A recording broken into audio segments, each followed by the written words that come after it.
নিরলস পরিশ্রম আর আধুনিক কৃষি প্রযুক্তি ব্যবহার করে বহুমুখী কৃষি খামার গড়ে তুলেছেন পটুয়াখালী কৃষক মোহাম্মদ শাহজাহান মুন্সী। বছরে আয় করছেন প্রায় অর্ধ কোটি টাকা। স্থানীয়দের বেকারত্ব দূরীকরণে গুরুত্বপূর্ণ ভূমিকা রাখছেন তিনি। ইলেকট্রা রেফ্রিজারেটর, খাবার তাজা তো জীবন তাজা। ইলেকট্রা, ফ্রিজের রাজা। একদিকে বড়ইয়ের ভারে নুয়ে পড়েছে গাছ, অন্যদিকে কৃষি জমিতে আবাদ করছেন সরিষা, পেঁয়াজ, কুমড়ো, লাউ, বাদাম সহ বিভিন্ন ধরনের সবজি। বলছি পটুয়াখালীর দুমকি উপজেলার নলদোয়ানি গ্রামের কৃষক মোহাম্মদ শাহজাহান মুন্সীর বহুমুখী চাষাবাদের কথা। নিরলস পরিশ্রম আর আধুনিক কৃষি প্রযুক্তির ব্যবহারে আজ সফল কৃষি উদ্যোক্তা তিনি। সমন্বিত কৃষি খামার থেকে বছরে আয় করছেন প্রায় অর্ধ কোটি টাকা। যাবতীয় কৃষি নিয়ে আমার বছরে কমপক্ষে 50 লাখ টাকা আমার ইনকাম হয়।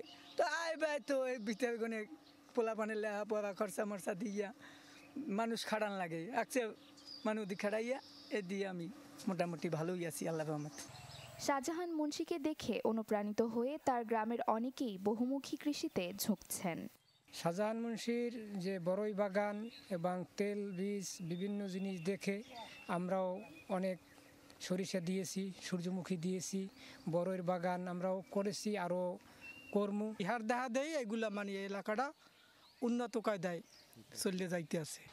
স্থানীয়দের বেকারত্ব দূরীকরণেও গুরুত্বপূর্ণ ভূমিকা রাখছেন শাহজাহান মুন্সী।